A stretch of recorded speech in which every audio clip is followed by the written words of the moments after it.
Hello! Today we are going to continue talking about bird feeders. I have experimented with some shapes and I'd like to propose you one more option. I call the feeders like these tubes. By the way, tube-shaped feeders can be different too. Let's consider some of them. So let's take a closer look at this feeder. I like it most of all, so I'd like to start with it. I've chosen this sphere size and intervals between the poles. I've tried, as you see, lots of options. I believe all of them can be used to feed birds anyway.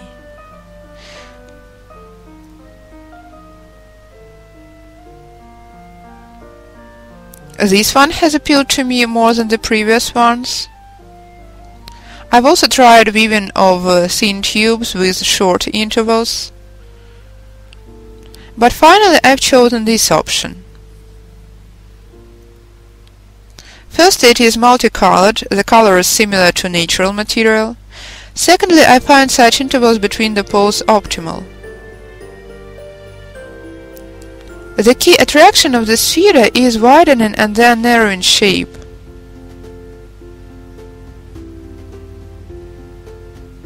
It allows putting much grain into the feeder, which will be kept inside without falling out thanks to such boards.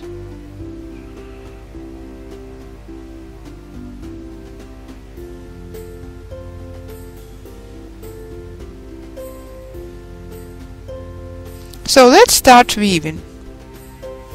To make a base, I use such a can or empty shampoo bottle, for example, well, any cylinder shape.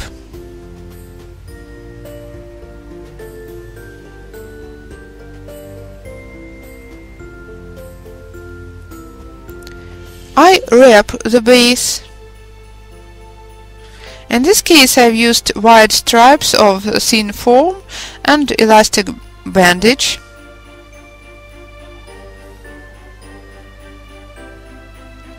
I've wrapped the base and marked the middle. Up to this mark I'm going to widen the shape, after which I will start narrowing it. So I've got such a form and such a workpiece.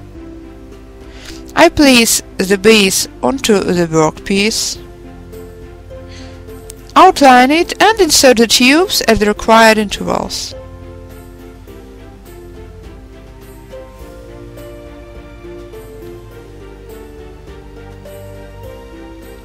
So insert the poles. I'm going to weave of double poles. I've tried a few options and found the optimal way to avoid pole lengthening, to make nice bending from both sides.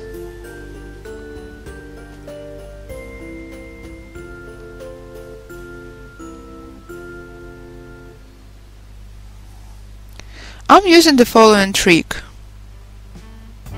At first I insert one pole into each hole.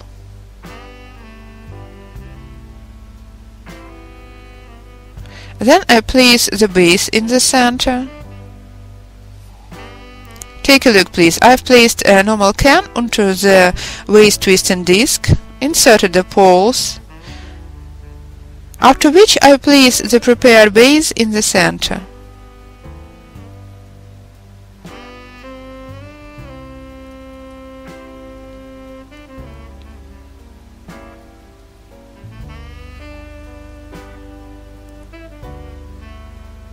I smoothen the poles and start entwining in a normal two-tube rope technique.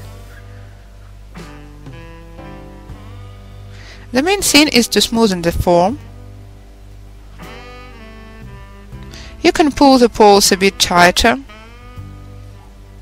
Try to calculate the pole length sufficient for the form height.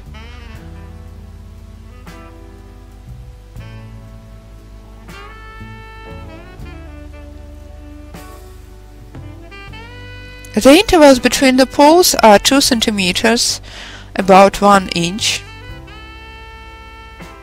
The poles will be doubled, 31 cm long, about 12 inches. The tubes are made of normal newspaper, 10 cm, 4 inches wide strip. I roll tubes round Kirschner wire. So start weaving in a normal rope style technique.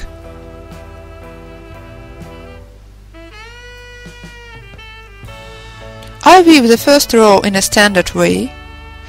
I use all kind of things as additional weight.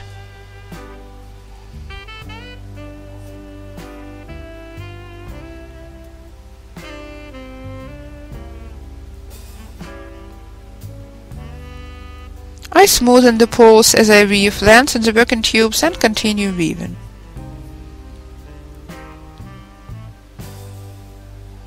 Cut the tail, press it, lengthen, and continue. Reach the starting point, make a transition. Place the right tube at first and then the left one. The first row is finished. Continue weaving, adding one additional pole to each in the current row. Why am I using this method? Here the poles remain long enough up to edge trimming. I'm going to finish here, and there will be about half a pole left for bending. The length will be sufficient, and at the same time the poles will be rigid enough for entwining. To insert the poles I use such a sushi stick.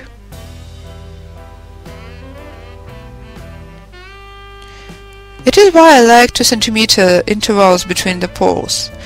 When I used to weave with thin tubes at shorter intervals, both inserting the poles and edge trimming was quite a challenge.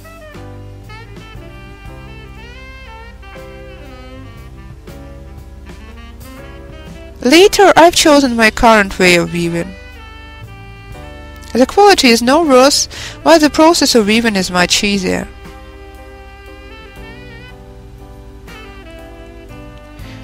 Both basic and additional poles are dry, while the working tubes are wet.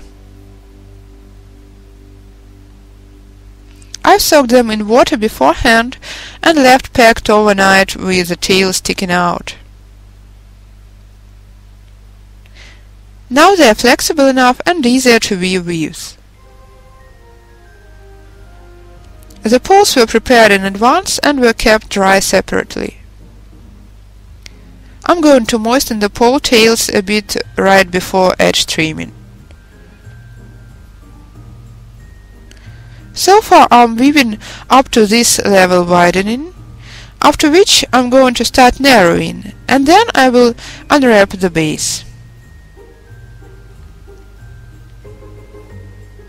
So I've woven up to the middle, start narrowing. And now, in order to take the base out easily, I unwrap elastic bandage.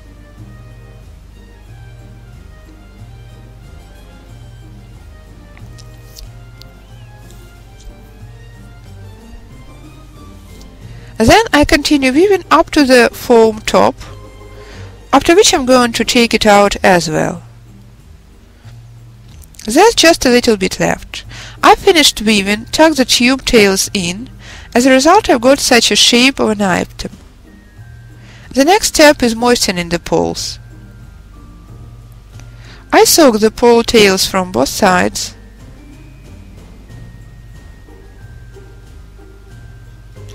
Cut off the excessive stumps carefully.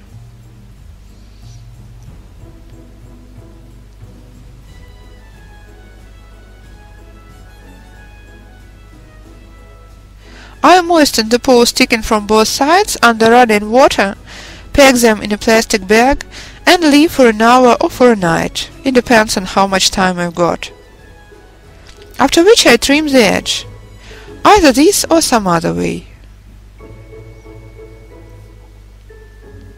I choose simple edges. simple edge trimming methods, there is no need for complicated ones in this case. While the workpiece is being moistened, let's take out the other one.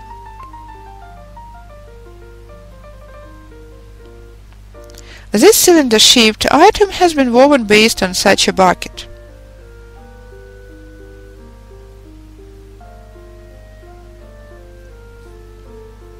Let me show you the way I've made this board. In case of a cylinder or tube-shaped feeder, grain is likely to fall out.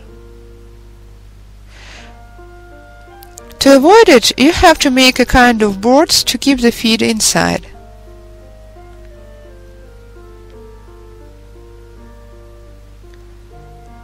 To create a board, I use 5 poles.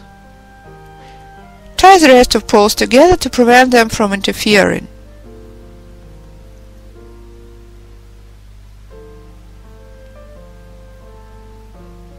Take a notice, please. I've already woven a board from one side. Identify the central pole and make it a central pole from the opposite side too. Weave a board on these 5 poles.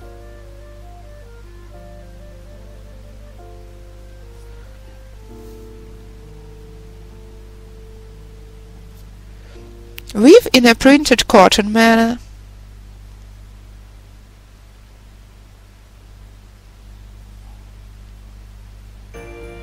Start weaving on 3 poles.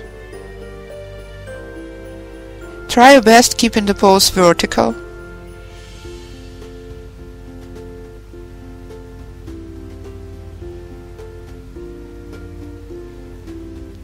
Here I apply the following trick. To avoid gaps, I lead the working tube under the last row.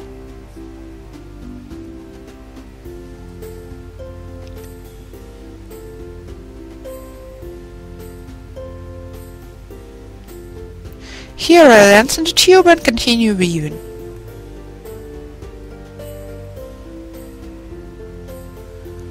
Fasten the tube to the last row to prevent grain from falling out.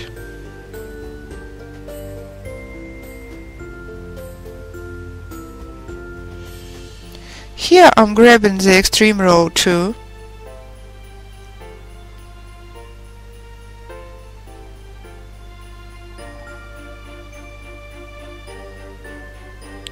Continue.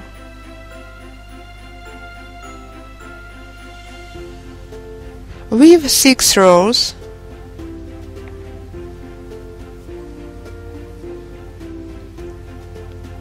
Here I hug the first pole of the 5.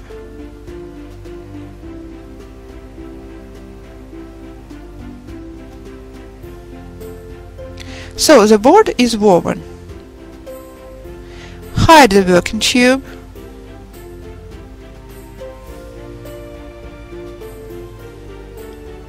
I'm going to cut off the tail later. As a result, I've got such a board. Now I'm going to perform edge trimming on the poles of both sides. But before this I moistened the poles, since they've got drier when I was weaving. So I've got such boards from both sides. When the poles for edge trimming are getting moistened, let me show you one more shape of a feeder. I felt like making such a bird house. In order to create a shape like this, I've taken identical cardboard work pieces and stuck them to each other, placing some small pieces of cardboard between them.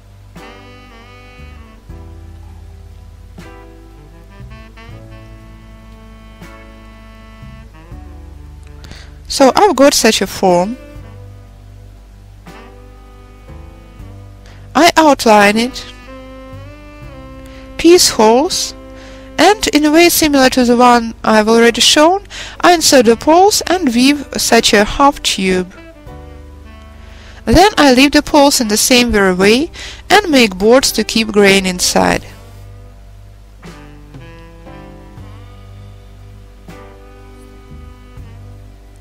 I've woven boards for the light feeder in rope-like technique, As for dark one, I'm going to weave the boards in printed cotton. Weave a few rows, the poles are wet. Trim the edge. You can choose any edge trimming option. Start trimming the edge.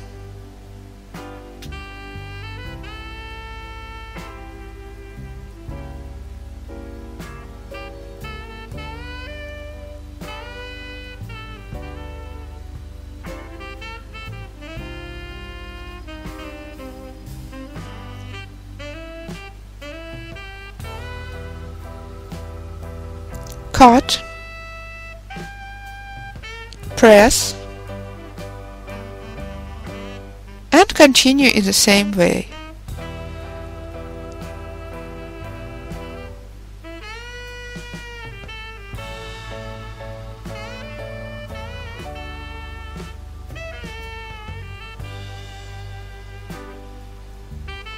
I can continue with no comments.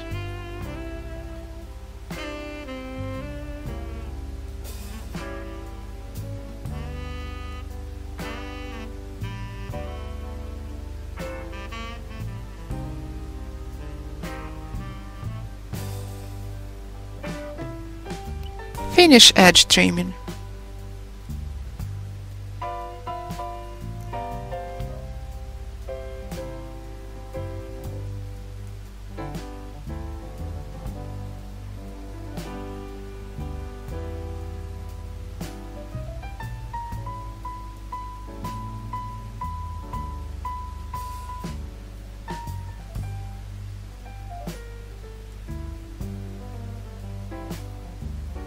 Cut the tail.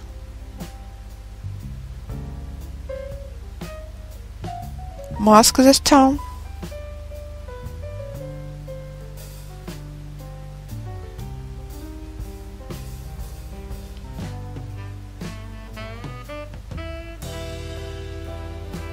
Pull tight and smoothen.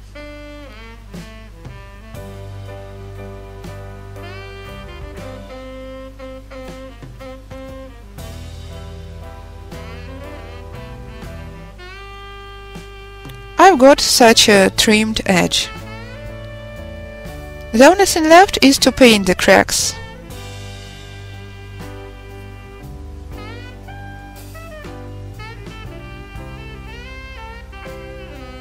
A few words on varnish coating.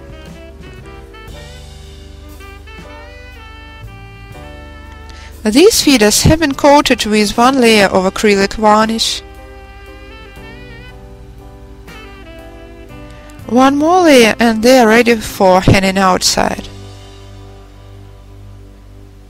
As for these ones, they are coated with marine grade varnish. They are more rigid and are ready for getting outside right now, with a single layer of marine grade varnish, and they are likely to serve for years.